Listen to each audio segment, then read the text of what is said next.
এটা একটা grinder machine যা দিয়ে গুঁড়ো করা যায় সবকিছু, মানে সবকিছু। কফি, জিরা, ধনিয়া, চাল, বাদাম, শুকনা মরিচ, ডাল, ছোলা, বুট, গরম মশলা, আরো কত কি রে ভাই। এখন আবার আপনারা অনেকে বলতে পারবেন এটা কাদের প্রয়োজন। আরে ভাই, এটা প্রয়োজন না কাদের?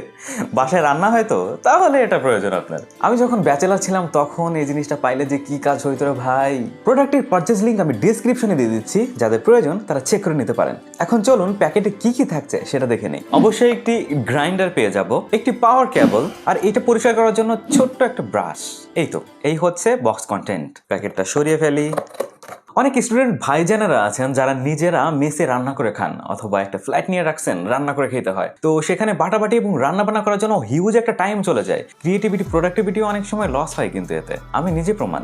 স্বাবলম্বী যে আপুরা আছেন যারা চাকরি বাকরিতে ব্যস্ত থাকেন কিন্তু ফ্যামিলিকেও সময় দিতে হয়, রান্না বান্নার কাজে অনেকটা সময় আপনার চলে যায়, সেই ক্ষেত্রে কিন্তু সময় বাঁচাবে এই প্রোডাক্টটি। আর সবচাইতে মজার ব্যাপার যেটা লেগেছে আমার কাছে, প্রত্যেকটা জিনিস, মানে আমি যেগুলো নাম বললাম প্রত্যেকটা জিনিস মাত্র 1 মিনিটের মধ্যে আপনি গুঁড়া করে ফেলতে পারবেন। তো এক কথায় আমি বলতে পারি যে বাটাবাটি করার কাজে এইটা হচ্ছে অলরাউন্ডার। আর হ্যাঁ, প্রাইস কিন্তু হাতের নাগালের মধ্যেই। ডিসক্রিপশনটা চেক করে দেখুন, বুঝতে পারবেন। প্রাইস বিবেচনায় এর বিল্ড কোয়ালিটি আমার কাছে এভারেজ লেগেছে। এটার উপরে যে ঢাকনাটা দেখতে পাচ্ছেন এটা হচ্ছে ট্রান্সপারেন্ট, আর এইটার সাথেই রয়েছে অন অফ সুইচ।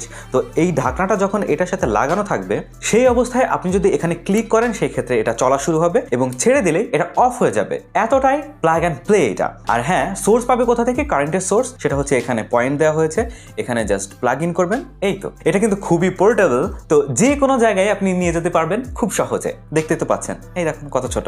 তবে আমার কাছে যেটা খারাপ লেগেছে সেটা হচ্ছে এই ঢাকনাতে কোনো লক সিস্টেম দেখতে পাচ্ছি না, এটা টান দিলেই খুলে যাচ্ছে। এখানে যদি একটু লক সিস্টেম থাকতো, একটু ঘোরালে যদি একটু লকড হয়ে যেত তাহলে খুব ভালো হতো, কারণ এটা নিয়ে যখন আপনি একটু নড়াচড়া করবেন, করতেই পারেন, তো তখনই এটা খুলে যেতে পারে খুব সহজে। আমার মনে হয় ওরা এটা সহজ করার চেষ্টা করেছে, যে সবসময় খোলা থাকবে। এই তো, ঢাকনাটা ট্রান্সপারেন্ট হওয়ার কারণে আমার কাছে কিন্তু এটা প্লাস পয়েন্ট মনে হয়েছে, কারণ আপনি দেখতে পারবেন না আসলে ঘটনাটা কি ঘটতেছে ভিতরে। এর ভেতরে আপনি 1 কাপ সমপরিমাণ যে কোনো কিছু গুঁড়া করতে পারবেন। এর চারপাশে আর কোনো বাটন দেখতে পাচ্ছি না, তো এটার জন্য আপনাকে আলাদা লেসনও নেওয়া লাগবে না যে এইটা এইখানে এত ভলিউমে ঘোরাইলে এটা এই হবে তাই হবে, এত কোনো ঝামেলা নেই। একটা তার দেওয়া হয়েছে, এটা জাস্ট প্লাগের ভিতর ঢোকাবেন, আর এই যে পোর্শনটা এইটা গ্রাইন্ডারের ভিতর ঢোকাবেন। এখানে সুইচ রয়েছে, চাপ দিবেন, চলা শুরু হবে, ছেড়ে দিবেন, চলা বন্ধ হয়ে যাবে। এতটাই সহজ।